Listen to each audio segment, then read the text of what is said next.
Apocalypse Now by Desutoria. Chapter 4. This could get bad, Hideki said as the two sprinted back to his house. I just need to get my bag in case we need to carry some supplies. I have a spare for you too. You better take it, just in case. Hideki, I trust you, but can you please at least vaguely describe to me what the hell is happening? If I'm right, these Pokemon are zombies. Under any other set of circumstances, Harmony would have found this suggestion absurd. She never believed in any of the doomsday, end-of-the-world stories that had circulated since the dawn of man. By nature, she was a very skeptical person. But she had spent her whole life studying about and living with Pokemon. She had never even heard of one capable of doing what that Raticate had done to Professor Oak. She had never seen one charge after her with such a look of bloodlust like that Rattata she and Hideki had fought off. When the pair reached Hideki's house, they were confronted by a man in a blue uniform. Damn, Hideki whispered, forgot about you.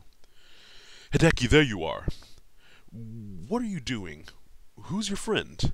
The officer asked these seemingly friendly questions with the most authoritarian tone possible. Officer, look, I promised not to leave town. I mean, I didn't. I actually didn't. Where'd you pick up the girl, then? Harmony scowled at the implication that she was picked up, like one of those hookers that come out from behind the game corner every night.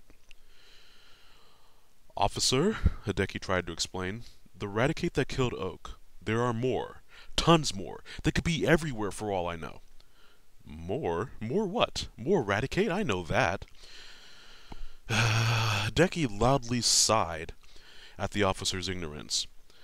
There's something going around, some sort of virus or bacteria or something. I don't know. But these Pokemon are zombies. The officer finally lost his patience. All right, young man, I'm beginning to not like where this is heading. I came here to tell you you'd been cleared, but you're definitely hiding something. I'm placing you under arrest. Your girl, too. Officer, listen to him, Harmony pleaded. We just fought off a whole swarm of them. Sir, ma'am, spread out against the wall, palms out. Sorry to do this, officer, Hideki said, though at this point he was getting tired of the officer's failure to communicate, and he wasn't really that sorry. In one fluent moment, Hideki knocked a Pokeball off his belt. The ball hit the ground directly beneath the officer with just enough force to activate its opening. J-Dog! Thunderwave! The light of the Pokeball materialized into a Jolteon, who instantly jumped onto the officer's head. It secreted a strange blue electric field, sending the officer crashing to the ground, fully paralyzed. Thanks, J-Dog, that's enough, said Hideki as he brought J-Dog back into his ball. Hideki squatted down on the ground close to the fallen officer, a look of pain and fear written across the man's face. Maybe now you'll shut the hell up and listen for once, Hideki said. There are zombies running free. Zombies! The living dead, got it? Oh. You can't talk. Just nod if you understand. Oh wait, you can't do that either. My bad. Hideki, Harmony said in a condescending tone. His sudden sadistic streak was scaring her ever so slightly. All right. Look, I just came back to get a few things. After I do that, I'm going to fly north and see how far this is spreading. When you recover the use of your limbs, I suggest you run and tell your buddies to prepare for a shitstorm. Hideki grabbed his old traveling bag out of his room, a beat-up old yellow backpack. He had a smaller, black backpack that he handed to Harmony.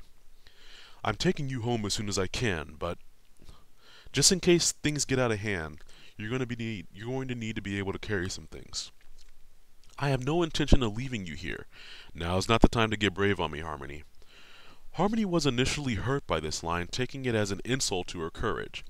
The implication being that she was a coward before, particularly for deciding to leave Johto. She quickly realized Hideki probably didn't mean it that way.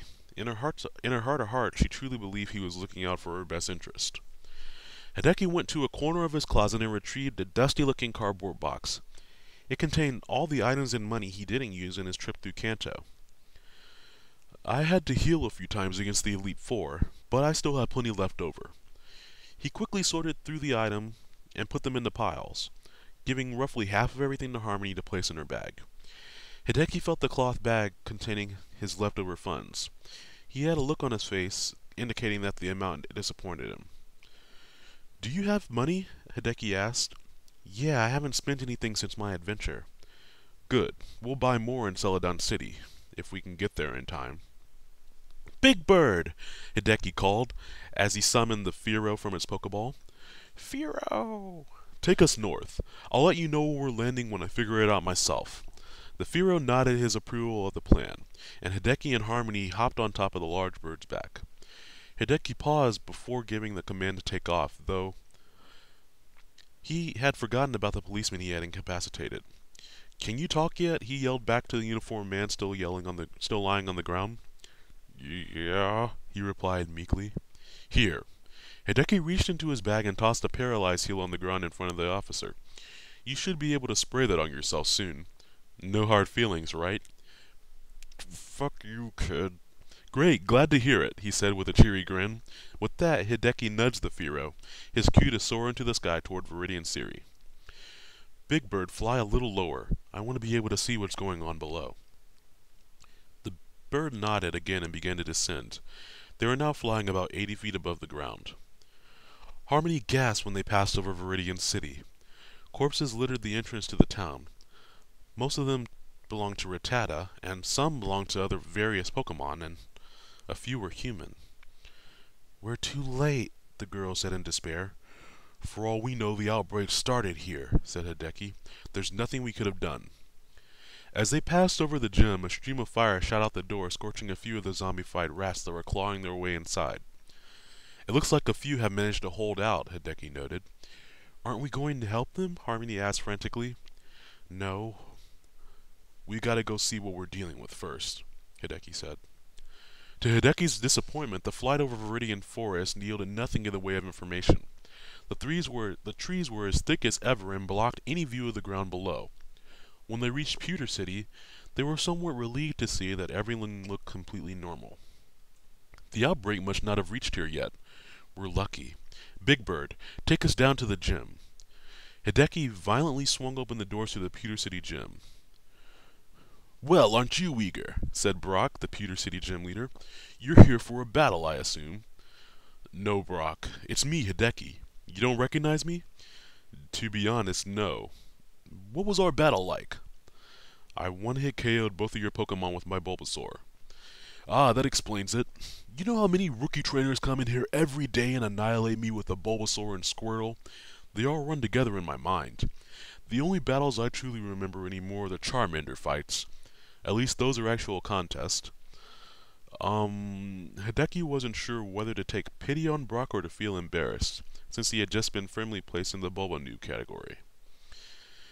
"Hideki, I think there's something much more important." "Oh, right. Brock, look. You're probably not going to believe this, but Viridian City has just been destroyed." "What? Destroyed? What happened? What destroyed it?" "We think." Hideki looked at Harmony, hoping she had better words to describe it. She shifted her glance down to the floor, leaving him to break the news the only way he knew how. "Zombies." Brock stood still staring at him. At least, Hideki thought he was staring at him. He could never be too sure considering he had never actually seen Brock's eyes. "Get out of my gym," he finally said. "Damn it, Brock, I know this sounds like a joke, but—" "Oh, Brock, you just gotta believe us," Harmony said with an unusually high-pitched voice. She ran over to the gym leader, finally collapsing into him, sobbing hysterically. "I saw it! I saw it all! My brother and me! We were only trying to help!" Brock's face began to turn red. "Please, Brock! We came to you first because you're the strongest trainer I know. You have to help us! You have to save Pewter City!" Hideki had to try to contain a smile. He finally understood what Harmony was doing. The gym leader stammered. "Are you sure Pewter is in trouble?" Hideki stayed silent. Harmony had this one in the bag. "Yes, it is! Don't you understand? Don't let anything happen to this city, Brock. I love it so much, I couldn't bear it." With this, Harmony became lost in her cries of despair. "Don't you worry, my dear," Brock said with a sudden surge of confidence. "As the leader of Pewter City Gym, it is my duty to make sure the city is safe from any and all harm. I guess those doomsday stories were true after all." "Oh, Brock, thank you," Harmony said joyfully, hugging him. "Right. My brother and I have to go tell the other gym leaders what's happening, but we'll be back soon. Maybe I can thank you then," she said with a wink. "Oh, come on," Hideki said under his breath as he grabbed Harmony by the forearm and led her back outside.